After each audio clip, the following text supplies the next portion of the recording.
Hey everybody, it's Dr. Michael Romanesco with Independent Dental Solutions. Today I'm joined by Stephanie Smith of IAS. Stephanie is a dental coach and she's based out of the Michigan area. Stephanie, if you wouldn't mind, just give our viewers, kind of a taste of who you are, what you do, and how you can help benefit a dental practice.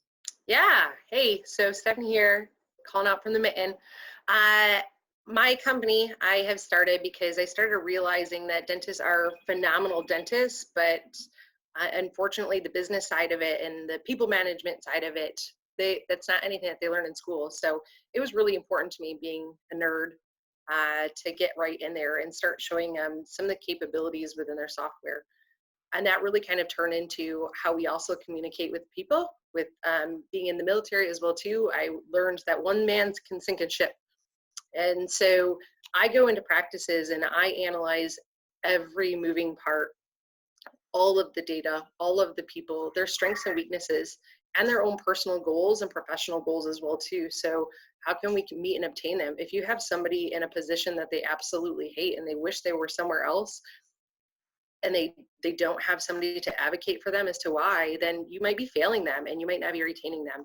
On top of, are they really truly being very efficient and productive in your practice as well too? So when I go in, I look at all that. Is my doctor taking care of their active patients that they have, or do they have just as many patients coming in as leaving?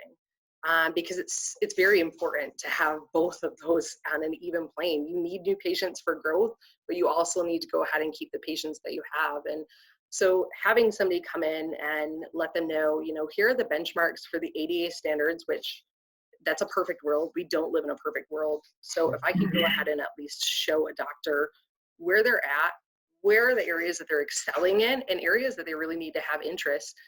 Knowledge is power. You don't know what you don't know. So if you have that brought to you, it's going to be in your mind of like, oh man, I thought we were doing really good getting x-rays every time we need to.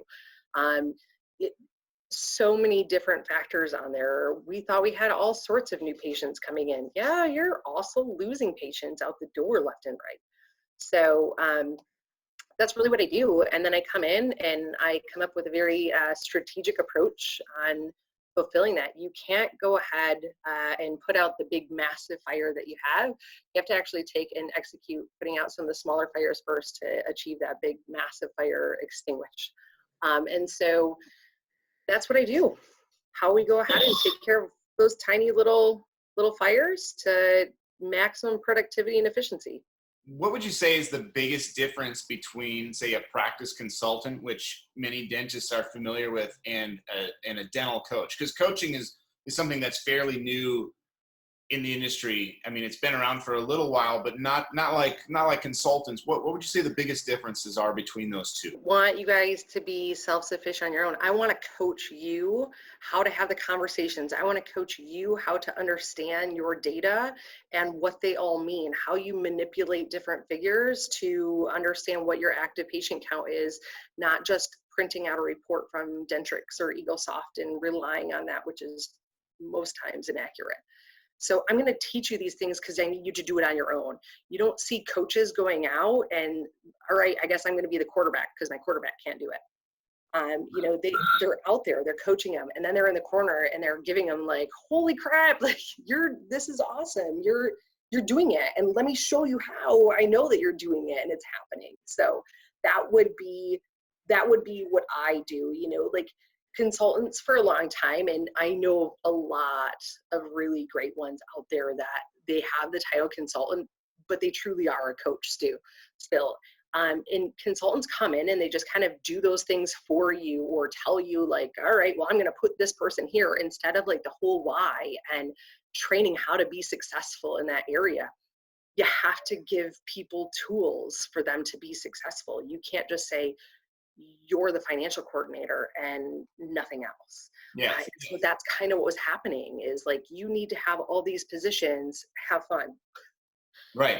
So it's kind of the, give a man a fish, he eats for a day, teach a man how to fish, he eats for life kind of concept. Amen. That is exactly it. So I'm like the super coach in the corner all the time. I tell my doctors through and through, if you fail, I fail. Okay. So that's all there is to it. Like, it's not an option for me. I am an all-in type of person as well too. I will help hold somebody's hand because I push them way outside their comfort zone on so many levels. But there's a reason for it, and I give them those reasons. Like, I'm going to tell you, is it going to work 100% of the time? No. Is it going to most of the time? It absolutely will. And so when doctors come back to me and they're like, you're like a little mastermind. How do you know how to have these conversations with people and get what you want and do what actually somebody had brought up to me called macro management? Like, it's not, you're not constantly like hammering in on all these tiny things. You're having conversations with people to get the end game, what you want out of them. And that's what I do. Excellent. And what type of practice or who, I guess, who's a good candidate for to take on a coach? What kind of practice should be looking at, maybe a coach is the right move for me in my practice? Personally, I think any of them. Outside eye is always key. So if you can have an assessment done from anyone, it's always good. You just have that objective uh, opinion on things and what people are doing wrong. People point out my parenting all the time. I do this on a daily basis. Like, it's the same thing. So I really think everybody, but specifically, don't get yourself to the point of burnout because it becomes that much more work. When you walk into a practice and you ever think, could I be doing better? That's the time to call, because it's either somebody's telling you and their coach and they're like, no, man, you're killing it. You're doing great. Keep it up. So that way you don't change a whole lot of things thinking you could be. 9 times out of 10, it's, these are some areas that you really could look at and have some improvement, but you're killing it everywhere else. Keep on doing exactly what you're doing because it's very successful in this area. So Stephanie, could you explain how you decided to get involved with Independent Dental Solutions? Yes, I heard about IDS through the grapevine. I have been hearing about it as well. And the biggest thing was the word independent, and then going online as well too, and reading exactly why, like, what was you guys' mission in regards to supplies available for private practices. And it resonated so much with me with my crusade to save private practices, and it made such complete sense with knowing that there's only one direction that prices go for my doctors, and it's down. How do you not align with something like that? And so I have a larger following on Facebook through Mitten Dental Connect, and it's all Michigan dental professionals, ones that are coming into it, dental students, doctors, you name it. And I really wanted to create my community. Everybody that has problems with insurance portions, questions about different supplies, freebies, sub opportunities. And so having that, and now having that ability to share with them where they can go to find prices that don't change, where they can go ahead and they can rest assured that no matter, they've been through different suppliers and there's been fluctuations of what their percentages of their supplies are at, there's going to only be one direction that goes in that. With IDS, the more members that join, the lower the cost is. And so to me, I'm looking at P&Ls all the time. Like, why wouldn't I align with something like that? And a lot of my contacts in the field saying, you need to call them. You need to figure out something, like partner up, affiliate, whatever it might be, because they're going to help your practices. And literally every practice you guys are in, you're helping them. And I'm seeing the numbers drop significantly. I have new startup practices that are mind blown about how much of the difference of price that they're saving. We're not talking $2,500. We're not talking even $10,000. When I have new startup practices that are saving $20,000, $30,000, $40,000, sometimes more on their quotes, and then now their supplies are, I'm going from seeing 7%, 8% and dropping immediately to 5%.